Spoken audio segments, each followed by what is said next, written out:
Tudo bem com vocês? Então vamos lá para mais uma aula sobre doenças. Hoje a gente vai falar de bacterioses, né, que são as doenças causadas por bactérias.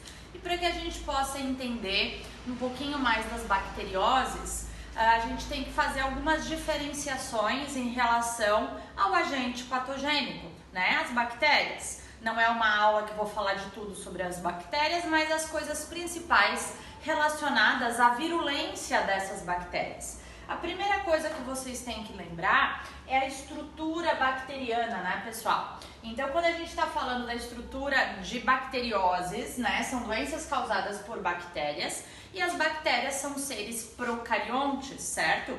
Então, a gente tem uma diversidade muito grande de bactérias. Porém, você já deve se lembrar que 70% das bactérias que existem na natureza, elas são benéficas, elas são mutualísticas ou comensalísticas, né? Ou decompositoras. Apenas uma pequena parcela das bactérias são patogênicas, certo? Ou seja, tem potencial de causar doenças nos seres humanos, tá? Então são parasitas, então esse é o foco da nossa aula. A gente vai falar então das bactérias parasitas, que são uma minoria, diferenciando dos vírus, né? Então a gente começa com essa diferenciação. Todos os vírus são parasitas obrigatórios, as bactérias já não, só uma pequena parcela, ok? Aí você tem que se lembrar que as bactérias, né, por serem uma célula procariótica, né, ela tem algumas características, né, que seria então a parede celular de peptídeo, parede celular de peptídeo glicano, certo? Já vamos ver algumas diferenciações dessa parede aqui, mas lembra que é de peptídeo glicano. Temos o básico que toda célula tem que ter. O que é o básico que toda célula tem que ter? Membrana, tá? Membrana. Um hialoplasma, então temos um líquido aqui, um hialoplasma, tá? Temos material genético disperso, formando uma região, né, chamada de nucleóide. Bactéria não tem núcleo, tá? Por mais que uma vez na vida a CAF tenha colocado isso e deu como correto, não tem. Os vestibulares que vocês vão fazer, né, inclusive, tá, a própria CAF, eu não marcaria essa afirmação, porque o núcleo é caracterizado pela presença da carioteca. O que as bactérias têm é um nucleóide, que eles chamam, tá? Onde se concentra o material genético. Mas para ser uma região de núcleo, ela teria que ter um isolamento, né, parcial, e isso não existe, tá, pessoal? Material genético, então, na forma de cromatina, e também elas podem ter o plasmídio. O plasmídio, que é um material genético que fica isolado. Normalmente ele é um cromossomo circular. Lembra daquela classificação de DNA? Eu posso ter um DNA linear. Então, ó, isso daqui é legal de você lembrar. Isso daqui é DNA linear, porque ele tá todo espalhadinho, tá? E isso daqui, o plasmídio, é um DNA circular. Beleza? Essa diferença? Ótimo. Bom, pessoal, o que mais que as bactérias têm? O que toda célula tem que ter para ter metabolismo próprio também? Ribossomos, né? Então, as bactérias têm os ribossomos de que tipo? 70S, tá?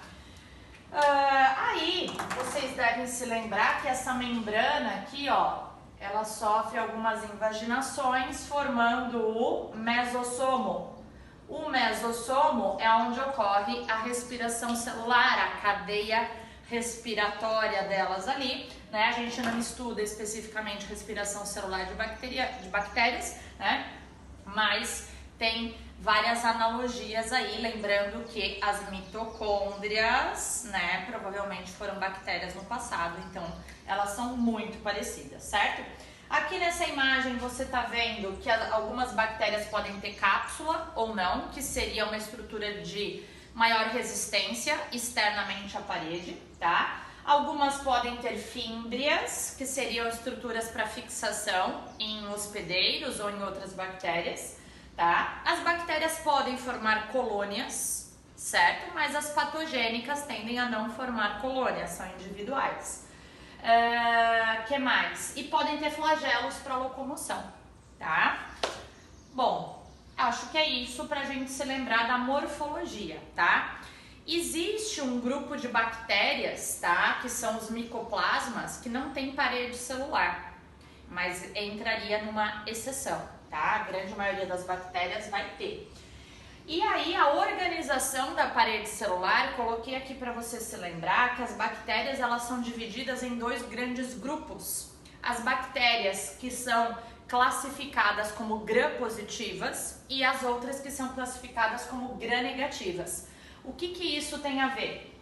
Isso tem a ver totalmente com as bactérias patogênicas, as bactérias parasitas. A grande maioria das bactérias parasitas elas são gram-negativas. Ah, professora, eu não lembro o que é isso. É o seguinte, as gram-negativas, elas, fora da parede, elas vão ter uma outra camada de membrana, tá? Aqui vem outra membrana plasmática. Então, as bactérias gram-negativas, elas têm membrana, parede e membrana. E com isso, as bactérias gram-negativas acabam sendo mais virulentas e mais resistentes aos tratamentos, aos antibióticos, tá? Aqui eu tenho um termo que eu acho que pode confundir muitos alunos nas provas esse ano, porque está se falando muito em virulência, né? E aí muita gente associa a virulência com vírus. Não, tá? Virulência é o nome dado a qualquer patógeno. Tipo, a bactéria vamos pegar aqui, a bactéria vamos pegar uma da tuberculose, tá? A bactéria da tuberculose é altamente virulenta, ou seja, quando ela infecta o organismo, ela ela causa uma doença grave. É isso que é a ideia de virulência, é o quanto aquele patógeno vai causar de gravidade da infecção no organismo do hospedeiro. E a gente tem os graus de virulência. Quanto mais virulência, quanto maior a virulência, mais grave é a doença. Deu para entender? E as bactérias gram-positivas, não. Elas têm o normal, elas têm a membrana e a parede, e com isso a parede é mais grossa, tá? Então, a maioria das bactérias patogênicas, tá? 90% das bactérias patogênicas são gram-negativas. E isso é um exame que tem que ser feito, né? Quando fazem o diagnóstico de alguma doença bacteriana, primeira coisa é eles fazerem a coloração, que eles chamam de coloração gram, que é esse método que, dependendo de como essa bactéria vai se corar, é a estrutura química do envoltório dela, para eles saberem, né, com quem eles estão lidando e que tipo de antibiótico vai ser dado, né? Porque dependendo se ela é gram-positiva ou gram-negativa, as gram-negativas tendem a ser mais resistentes, é mais difícil do antibiótico penetrar, elas são mais sujeitas a sofrerem mutações e terem variabilidade genética do que as gram-positivas, então é mais difícil de tratar. Então, por isso que você já entendeu que elas são as que, vamos dizer assim, foram selecionadas, né, como parasitas, porque elas acabam sendo, né, mais eficazes nesse processo. Então eu trouxe aqui para você se lembrar dos mecanismos de variabilidade genética que existem nas bactérias. Você deve se lembrar que a grande maioria das bactérias, né, ela vai fazer a reprodução assexuada por divisão binária, certo? A divisão binária é quando uma bactéria duplica o seu material genético, cresce e divide o hialoplasma, a membrana e a parede. Aí o pessoal fala, é uma mitose. Na verdade, pessoal, é uma divisão equacional. Uma vira duas a cada 20 minutos. Só que eu não chamo de mitose Porque eu não vou ter todas as etapas que a gente estuda na mitose, eu não tenho todo aquele desenvolvimento que você estudou na mitose em si, mas não deixa de ser uma divisão equacional, a divisão binária, né? Ela é assexuada, não gera variabilidade genética, a menos que ocorra mutação. Então, quando a gente pensa em variabilidade em bactérias, então eu vou ter que pensar em mutações na divisão binária, isso pode sempre acontecer, ao acaso, mutações ao acaso, bem importante essa palavrinha aqui, ó, né? Porque as questões normalmente você deve se lembrar da história da resistência das bactérias aos antibióticos, né? Por que as bactérias se tornam resistentes aos antibióticos? A maioria das questões vai levar você para aquela linha de pensamento lamarckista, né? E não, você tem que se lembrar que as mutações são totalmente ao acaso e o antibiótico vai selecionar as mais resistentes, certo? Ele vai matar as mais fraquinhas e as que naturalmente têm mutações que as tornam resistentes ali naquele meio vão sobreviver e se multiplicar mais, tá? A divisão binária normalmente a cada 20 minutos, tá? Então, onde você tem uma virando duas, certo? Beleza. Outra forma de mecanismo de variabilidade, aí entra na reprodução sexuada.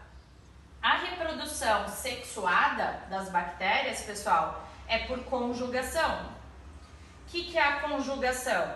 É quando duas bactérias vão passar o plasmídio de uma, ele passa para outra, ele se duplica, tá? E ele passa para outra bactéria. Então aqui vocês estão vendo plasmídios duplicados passando de uma bactéria para outra. Ela forma uma ponte citoplasmática entre elas, tá? E aí o plasmídio de uma passa para outra e nesse plasmídio tem genes, né, que conferem normalmente uma variabilidade bem interessante na parte patogênica, na forma dela infectar um outro ser vivo, tá? Então temos a conjugação, temos ainda outro mecanismo de variabilidade que seria a transformação bacteriana. A transformação bacteriana acontece quando uma bactéria morre e aí o que acontece? A bactéria morta libera fragmentos do seu DNA, alguns dos quais podem entrar em uma bactéria viva. E aí essa bactéria viva ganhou DNA de outra bactéria, tá? Então a recombinação entre o fragmento do DNA e o cromossomo aqui vai formar uma bactéria transformada. Então esse processo não é tão comum, mas pode acontecer. Transformação bacteriana, então quando uma bactéria pega DNA solto ali de bactérias que morreram, tá? E temos ainda aquela infecção pelos bacteriófagos, né? Que também acabam gerando variabilidade nas bactérias, que é a transdução. Transdução. Escrevi errado aqui. Transdução. E aqui então tem a ver com os bacteriófagos que acabam transportando genes de uma bactéria para outra, né, no processo de infecção, porque como muitas vezes parte do DNA bacteriano acaba entrando nos vírus, formando novos vírus, né, um DNA híbrido ali, e isso pode acontecer também gerando um pouco de variabilidade. Então tudo isso para você entender como que as bactérias vão se transformando geneticamente ao longo do tempo. Então, diferente dos vírus, que só sofrem mutações durante a replicação do seu material genético, as bactérias, além de mutações, podem adquirir essa variabilidade por conjugação, por transformação ou por transdução. Beleza? Básico para você entender as variabilidades. E aí nós vamos entrar nas bacterioses, né? Então, as bacterioses, elas são tratadas com antibióticos, certo? Os antibióticos a gente abrevia como ATB, tá? E os antibióticos, eles têm eu selecionei aqui 5 principais formas de ação dos antibióticos, tá? Então, olha só, primeira forma de ação de um antibiótico seria inibição da duplicação do DNA ou da transcrição. Uma segunda forma seria inibição das enzimas que produzem substâncias essenciais para o metabolismo bacteriano, ou seja, eu vou interromper o metabolismo da bactéria.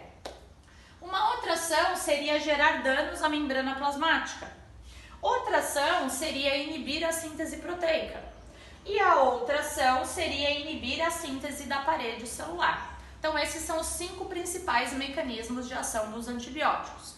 Lembrar que o primeiro antibiótico descoberto, né, foi a penicilina, produzida através de um fungo que é o Penicillium notatum. Temos outros Penicillium hoje. A penicilina é um antibiótico utilizado até hoje para tratamento de algumas bacterioses, tá?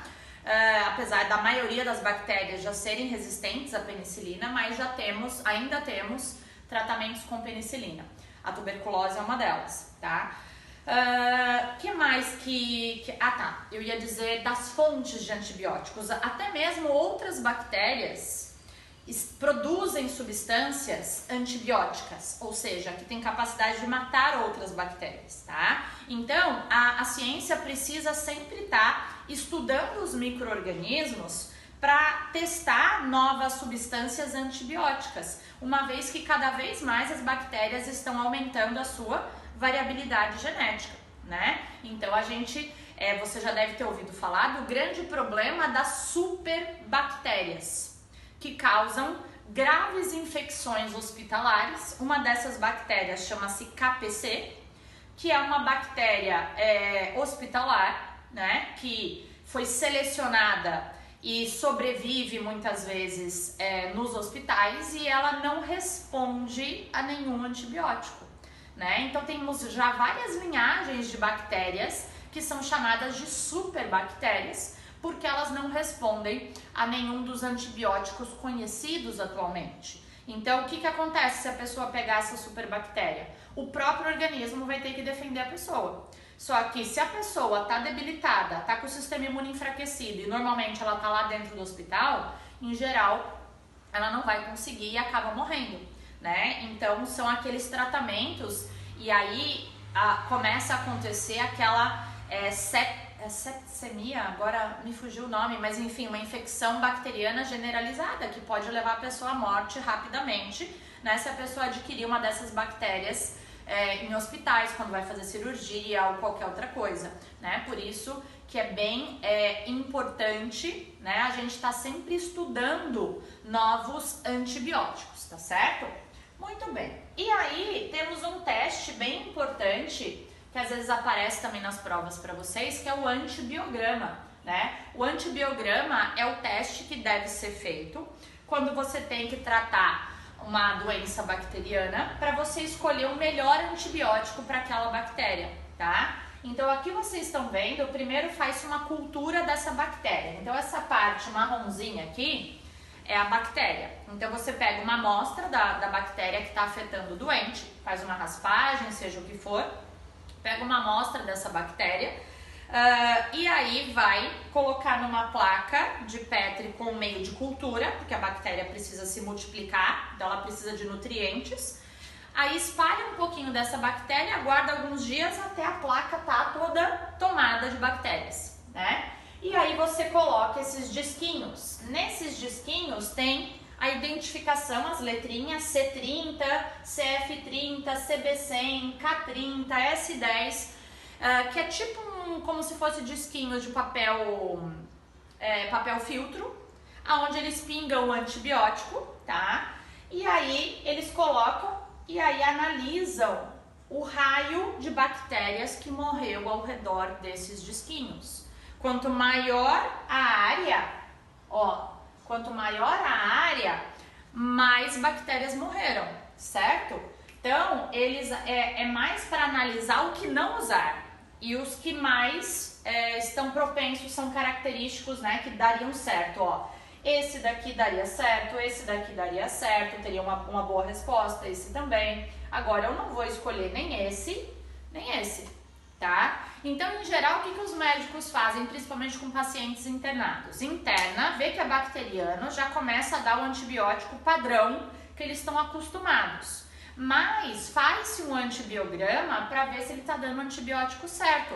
E muitas vezes troca-se o antibiótico durante a internação do paciente, porque esse exame ele demora para ficar pronto, cerca de 7 dias aí, né? Porque precisa esperar todo o processo de multiplicação bacteriana e a resposta ao antibiótico, tá? Então, é um exame bem importante e já apareceu em questões discursivas, FUVEST, por exemplo, deu um antibiograma para vocês interpretarem, né? Falava de uma bacteriose e depois falava desse teste que é bem importante, né? Quando a gente faz testes como esse, a gente evita também dar antibióticos que não vão ter resposta, né? E podem ainda selecionar bactérias, tá? Naquele meio. Então, toda a legislação que envolve antibióticos hoje, vocês devem saber, né? Que a gente só compra antibióticos com receita médica, justamente para tentar minimizar o uso indiscriminado de antibióticos.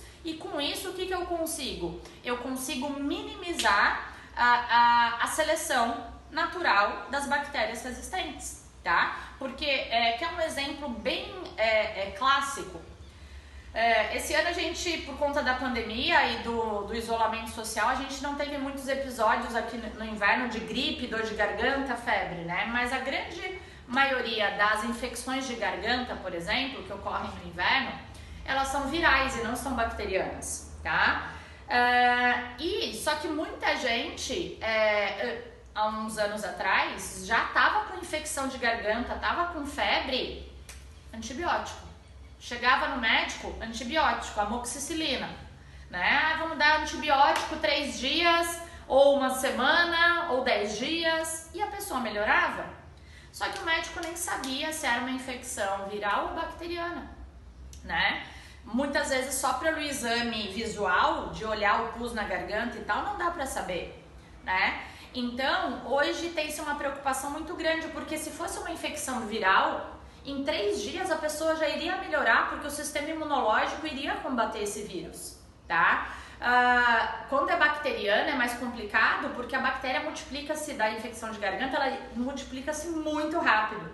Então, em geral, demoraria muito, muitas vezes o organismo não consegue dar conta ou demora muito para dar conta dessa infecção, né? A pessoa sofre muito, então por isso a necessidade do antibiótico ajudar o seu sistema imunológico nesse processo, né? Mas muitas crianças receberam antibióticos ao longo da sua vida sem precisar, sendo que eram infecções virais e que o organismo daria conta. Então, por isso que hoje é só com receita médica, né? E há uma recomendação para os médicos para que evitem dar antibióticos, né? Antes do período de resposta que deve se esperar do paciente, né? Que seria aí mais ou menos 3 dias depois do 3º dia de febre, para ver o que vai medicar, tá? Muito bem, pessoal. Falei muito então das características das bacterioses, de como é tratada uma bacteriose, né, com os antibióticos, e agora a gente vai entrar nas doenças. Eu separei aqui para vocês 1, 2, 3, 4, 5, 6, 7, 8, 9, 10, 11, 12 doenças, se não me engano. E eu vou começar fazendo um mapa mental com vocês dessas doenças, porque assim, você sabe que doença é altamente decorativo, né? Não temos lógica nenhuma nesse processo, então você tem que aprender de forma visual, com exercícios, né? Não tem outra forma de você guardar essas afirmações. E não dá para guardar nome científico de todo mundo, não dá para guardar sintomas, tratamento da febre, não dá, você vai ficar doido. Você tem que guardar o básico, tá? Com isso você vai conseguir, por mais que a questão te traga todos os sintomas da doença, não vai ser ali que vai estar o erro, tá? Vai ter algo maior entre virose e bacteriose, entre virose tratando com antibiótico, não. Ou eles vão falar coisas bem gritantes, como, você pega, por exemplo, tétano comendo alimentos estragados. Não. Então você tem que saber o que quando a gente fala de doenças? A gente tem que saber o principal agente causador, que é uma bactéria no caso, e a principal forma de contágio, tá? Então eu vou fazer um mapa aqui com vocês, primeiramente, tá, das bacterioses, e aí depois eu dou detalhes um pouquinho de cada uma delas, para tentar fazer alguma lógica nisso daí para você tentar guardar, tá? Então, principais bacterioses que eu selecionei para vocês, que estão mais ou menos aí, ou em alta, ou que normalmente estão aparecendo, tá? Que a gente está tendo casos e por estar circulando, né, a gente pode ter elas na sua prova. Então, eu vou dividir essas bacterioses pela forma de contágio, tá? Pela forma de transmissão. Então, eu vou colocar aqui primeiro as ISTs. O que é IST? É infecção sexualmente transmissível. Pessoal, não se usa mais o termo DST, doença sexualmente transmissível. Foi retirado, tá? E agora é infecção sexualmente transmissível, ok? Então, ISTs. Depois, vamos colocar aqui bacterioses causadas por bactérias anaeróbicas, que isso é importante, apesar de não ser, isso vai determinar a forma de transmissão, tá, dessas bactérias aí anaeróbicas, não é bem uma forma de transmissão, mas eu acho legal a gente dividir assim. Depois, bacterioses que têm vetores, tá, que tem algum animal vetor para transmitir. Bacterioses que têm um ciclo meio que oral fecal, que tem a ver com falta de saneamento básico, com fezes ou urina contaminada, tá? E bacterioses, qual que é a última que eu coloquei aqui? Ah, tá, para o contato direto.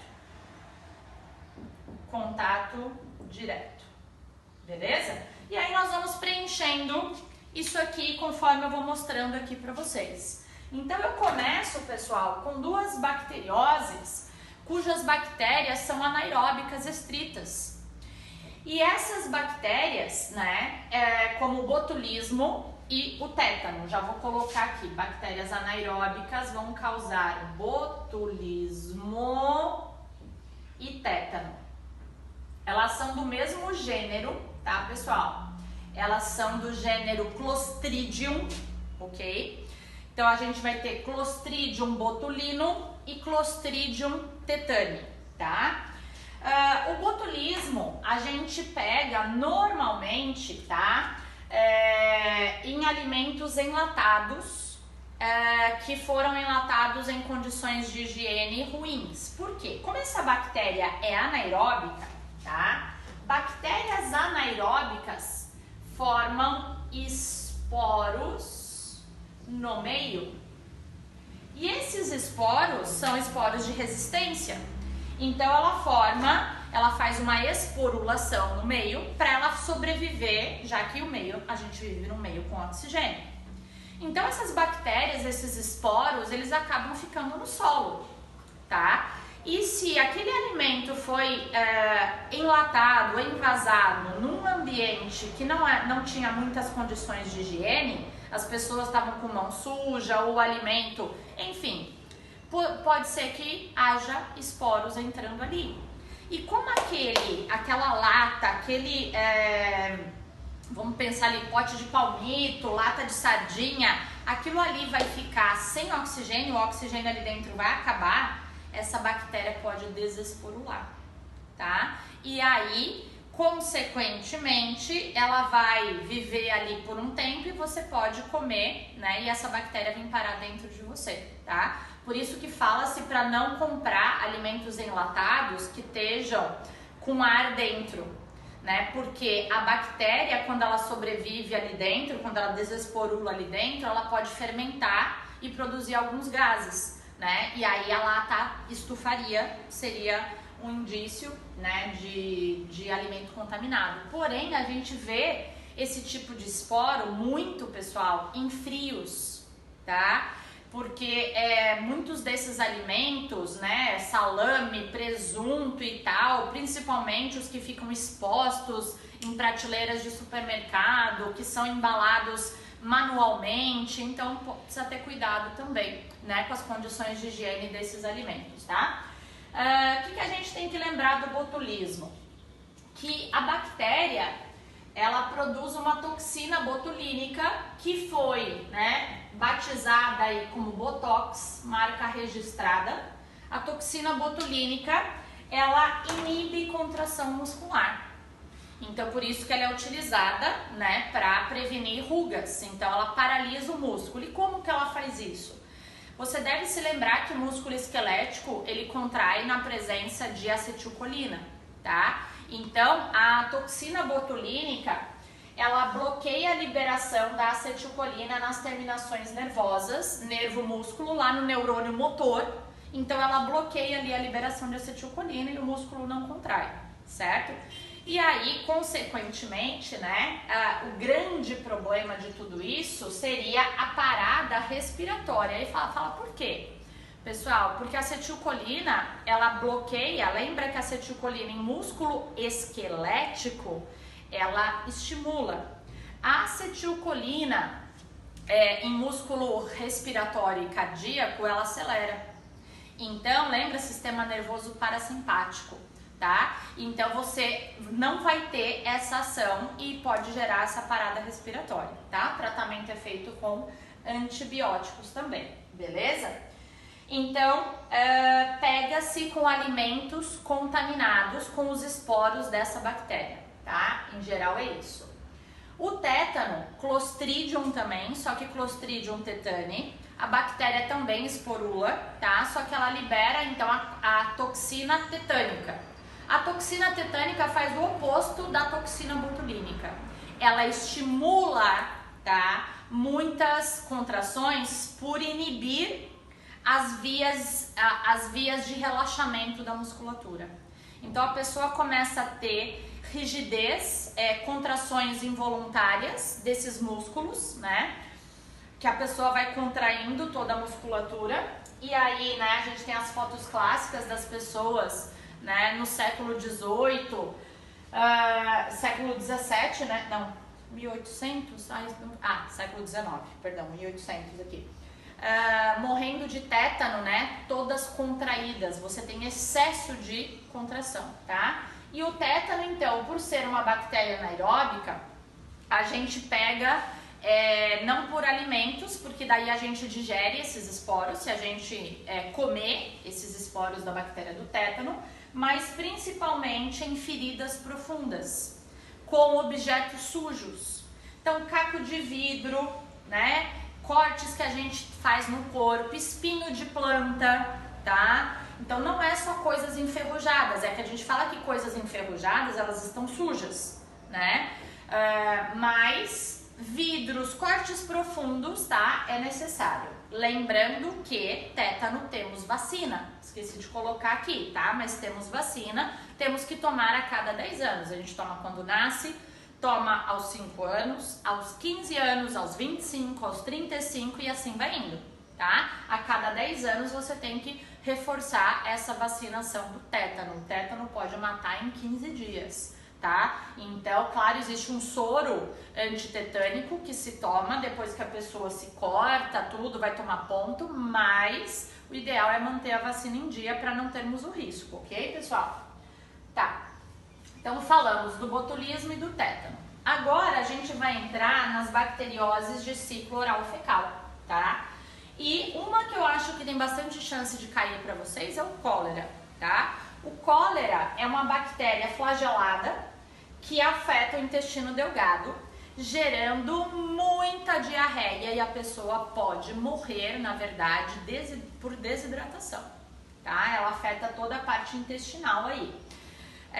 A bactéria é do tipo vibrião, então a gente chama de vibrião do cólera, e o cólera foi uma pandemia em 1817, tá? Que se alastrou por todo o mundo e ainda hoje é considerado uma pandemia porque ela está em todo o mundo e em países subdesenvolvidos todo ano tem episódios de cólera, tá? Por que países subdesenvolvidos? Porque é uma bactéria que se pega com água contaminada onde você não tem saneamento básico, tá? Tem ciclo oral fecal, porque o doente vai transmitir as bactérias ao fazer cocô, né? Não tem saneamento básico, vai contaminar a água, então, né? Esse ciclo oral fecal aqui, cólera,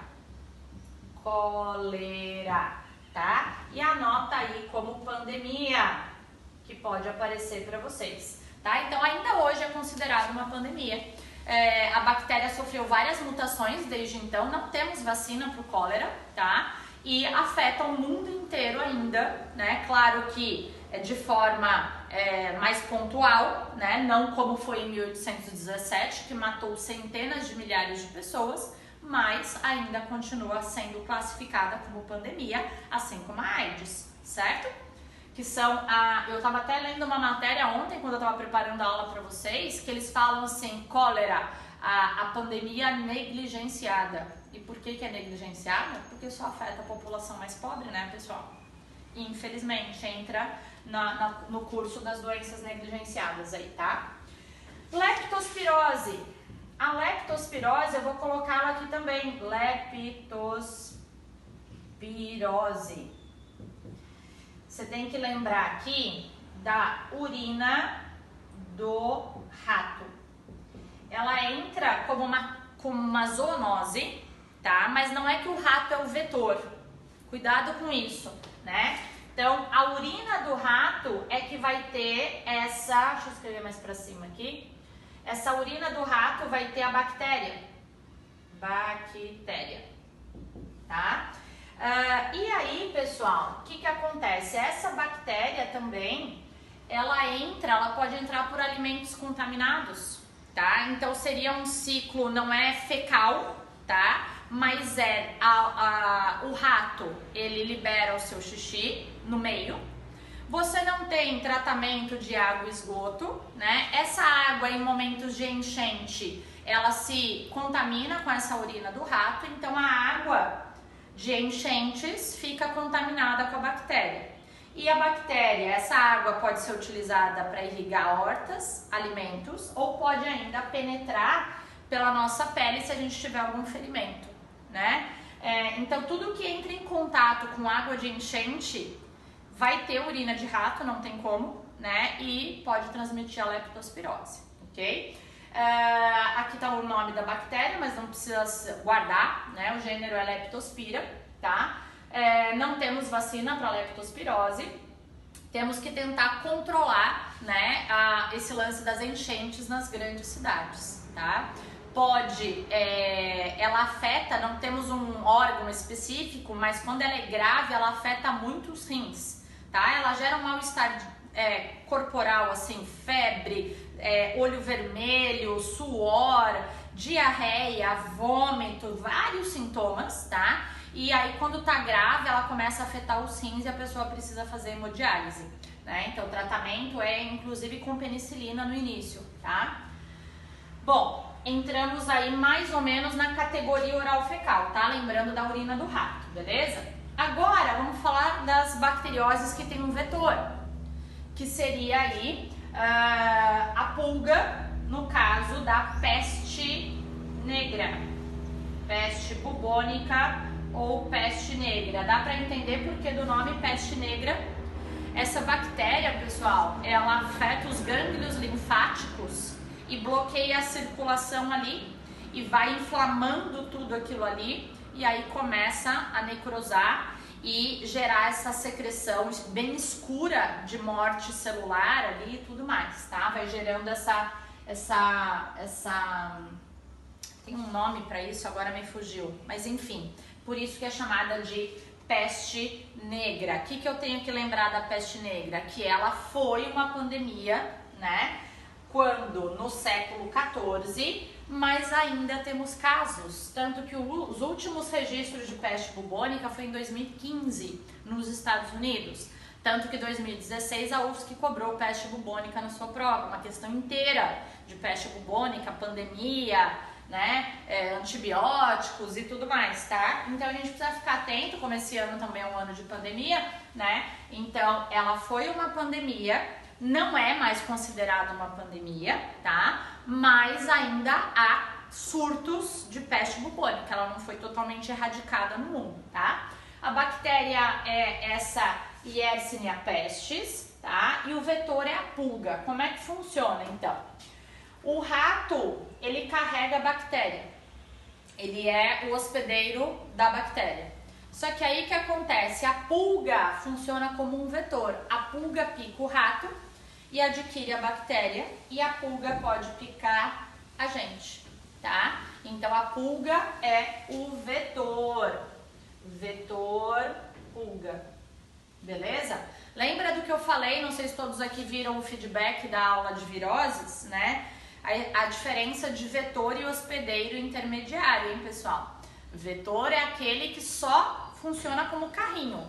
O patógeno, ele não completa nenhuma parte do seu ciclo de vida no vetor, tá? Quando o vetor, né, o transmissor ali, vai ter parte do ciclo de vida do patógeno nele, ele passa a se chamar hospedeiro intermediário, tá? E aí ele não é chamado de vetor, beleza? Essa diferenciação eu acho bem importante, tá?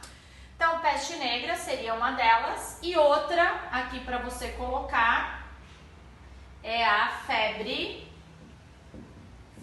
maculosa.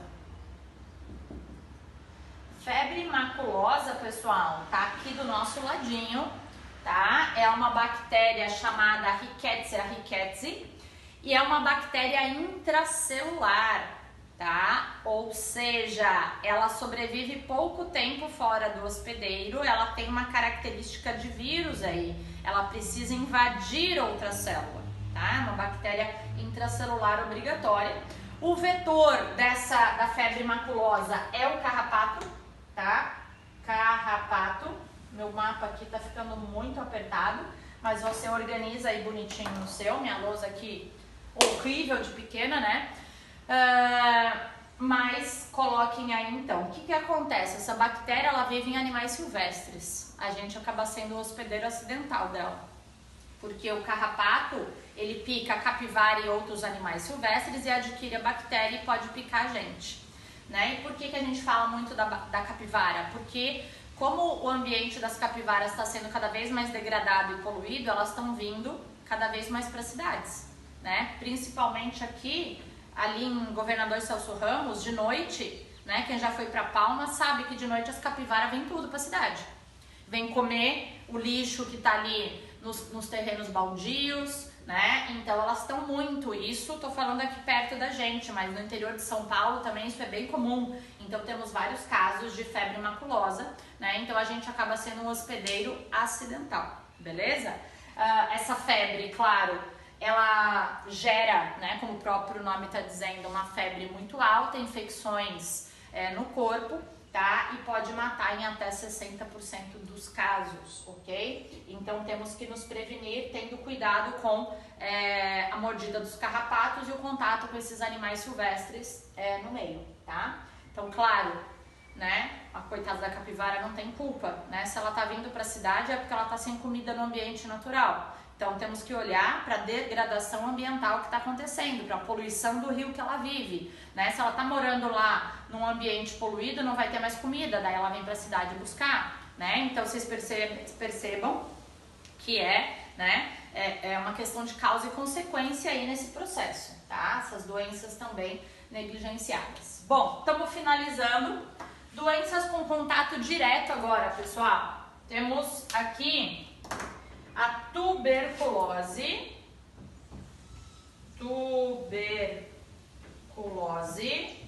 e já vou colocar aqui a hanseníase, ou lepra. Hoje em dia não se fala mais lepra, tá?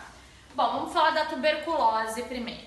Tuberculose causada por uma bactéria chamada Mycobacterium tuberculosis. A vacina da tuberculose. A tuberculose, ela matou muita gente, né?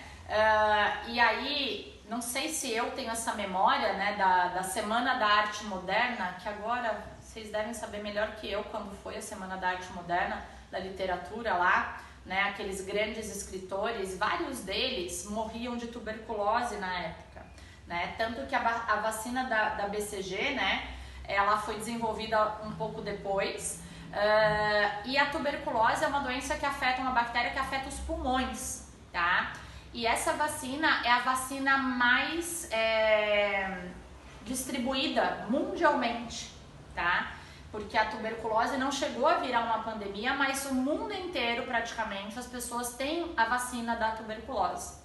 E a vacina da tuberculose, ela não é 100% eficaz, ela protege ela tem uma eficácia aí de 80%. E a gente toma essa vacina quando a gente nasce, né? Ali nos primeiros, acho que, dias de vida. E é a vacina da marquinha. Eu trouxe aqui a foto para vocês entenderem por que a gente fica com a marquinha no braço.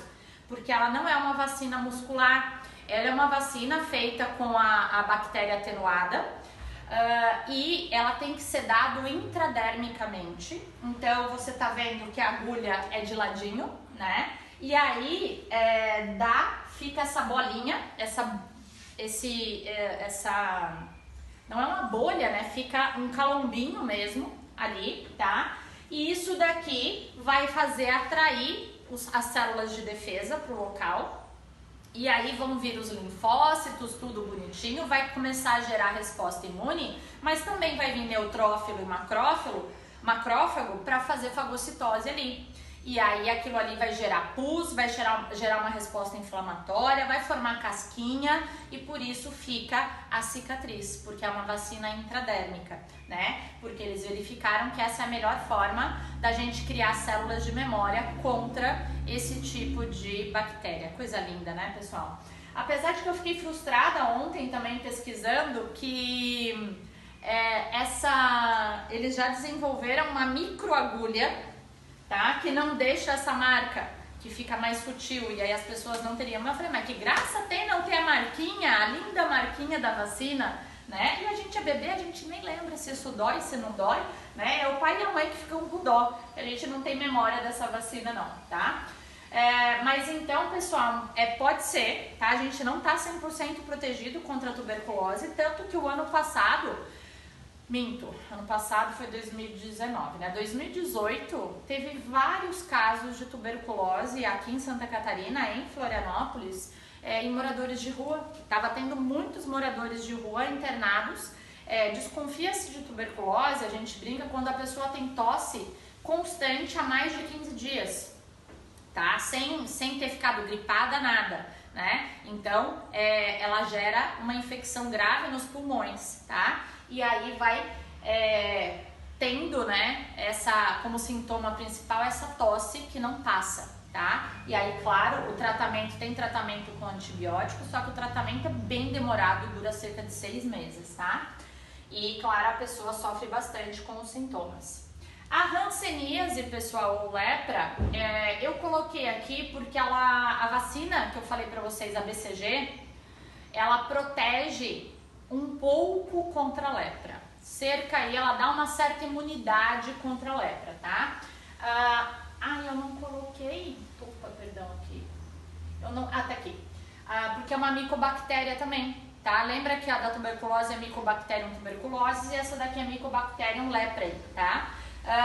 Aqui, então, é uma bactéria que ela afeta a parte da derme, ela gera morte de células nervosas ali, então ela forma feridas que não doem, não coçam, tá? Mas geram manchas, ó, não coçam, não dói, não pega pó e cai o pelo, tá? E isso pode, se não for tratado, ir necrosando, né? Antigamente era bem sério esse negócio de hanseníase e pega-se pelo contato com o doente. Então, de novo, vamos voltar aqui no mapa. Contato direto de pessoas doentes. Então, se tem alguém com tuberculose ou hanseníase, né, deve-se evitar o contato direto com as secreções dessa pessoa, tá? E, por último, pessoal... desculpa. Temos a meningite para colocar aqui ainda. Tava esquecendo da meningite. Contato direto também pode ser com a meningite. Escrevi errado. Meningite. Bom, meningite, pessoal, é o nome dado à inflamação das meninges. A que eu vou falar para vocês é essa meningocócica. Não vou conseguir escrever aqui, mas tá aqui, ó. A meningite meningocócica é um tipo de meningite causada pela bactéria Neisseria meningitis, tá? Não precisa guardar o nome dessa bactéria, mas é um tipo, porque tem outras. Meningite é o nome dado à inflamação das meninges. Lembra? Pia mater, dura mater e aracnoide. A inflamação das meninges pode ser causada não só por essa bactéria, mas por outras bactérias. Pode ser causada por vírus, pode ser causada por vermes que entram e chegam lá no sistema nervoso central, tipo cisticercose, tá? Pode ser até causada por fungos, ok? Então é qualquer patógeno que passe ali pelas meninges e vai gerar uma resposta inflamatória. Só que a mais grave é essa aqui. Por isso essa aqui tem vacina, tá? Então a vacinação, tanto que esse ano, tá? Pode ser que caia porque o SUS comprou, e aí eu falo mais de ENEM, né? O SUS comprou uma vacina conjugada, são vários tipos de bactéria, tá? ACWY, se não me engano, a vacina que saiu agora. Porque tem a meningite meningocócica tipo A, tipo B, tipo C, tipo W, tipo Y, entendeu? Tem vários subtipos aí. E tem uma vacina que o SUS comprou, que é protege contra A, C, W, Y. Só falta daí, se não me engano, a da meningite B, que o SUS não comprou ainda, mas tem vacinação na rede particular, caríssima, tá? Mas tem. E é muito grave, tá? Por isso que tem vacina, porque ela chega a causar lesões de sistema nervoso e pode gerar morte, tá? Então, mas é isso, pessoal, e pode pegar de pessoa para pessoa, tá? Então, por isso que quando tem episódio de meningite na cidade, tem que ver que tipo de meningite é e tomar cuidado, né? Tem que ficar em ambientes ventilados, porque pega de pessoa para pessoa, tá? E aí sim, vamos terminar falando das ISTs, pessoal, tá? Então, temos aqui sífilis, vou colocar aqui sífilis ou cancro duro, temos a gonorreia e temos a clamídia, que eu escolhi para falar para vocês, tá? Que são as que mais estão aparecendo atualmente. Bom, sífilis ou cancro duro, aí você já pensou, puxa, tem um tal de cancro mole também. Pois é, tem. Também é bacteriano, tá? Mas sabendo essa que é o cancro duro, você já associa que os cancros, né, que seriam lesões, tá? A sífilis, ela acaba gerando lesões inicialmente nos genitais. Que é o que a gente chama de sífilis primária, tá? Ou cancro duro. Se não for tratada adequadamente, ela pode se espalhar pelo corpo, tá? E pode depois ficar latente e afetar alguns órgãos internos, tá? Quando você tem anos depois. Então, por isso que precisa ficar ligado e tratar, né? Se já aparecer sintomas na região genital, né? Ela forma feridas com pus normalmente, tá? E a bactéria é o treponema pálido. E ela é transmitida sexualmente, então para prevenir toda IST, camisinha, única forma de prevenir, tá? Uso de preservativo nas relações sexuais e infelizmente pode ser transmitida na hora do parto de mãe para filho. Por isso que quando a mãe tem sífilis, ela normalmente não vai fazer parto normal, porque daí a chance de transmitir é maior, tá? Porque ela vai ter feridas ali na região da vagina, no canal de parto, certo? Aí, olha aqui as feridas no corpo, como é que fica feio depois, tá? Quando tá nesse estágio aqui. A gonorreia, também uma bactéria chamada Neisseria gonorreia, também é uma IST, tá? Ela é identificada principalmente, tá? Por corrimentos vaginais e corrimentos no pênis, dor ao urinar, tá? Pode gerar infecção no trato urinário, inflamação, tá, dos órgãos genitais e pode subir para os órgãos reprodutores. Então também precisa tratar mas a principal forma de caracterizar mesmo é uma secreção amarelada, diferente, não é um corrimento, né? Tanto no homem quanto na mulher, tá? Testículo inchado, dor nas relações sexuais, no caso das mulheres, pode gerar sangramento vaginal fora do período de menstruação, tá? E a clamídia, pessoal, a clamídia também é uma bactéria muito comum que se pega em relações sexuais, tá?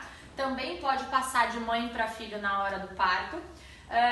E ela é meio negligenciada, porque as pessoas, principalmente as mulheres, né, às vezes ignoram esses sintomas, um corrimento diferente, de cor diferente, tá? Um sangramento fora da hora também, dor na relação sexual, tá?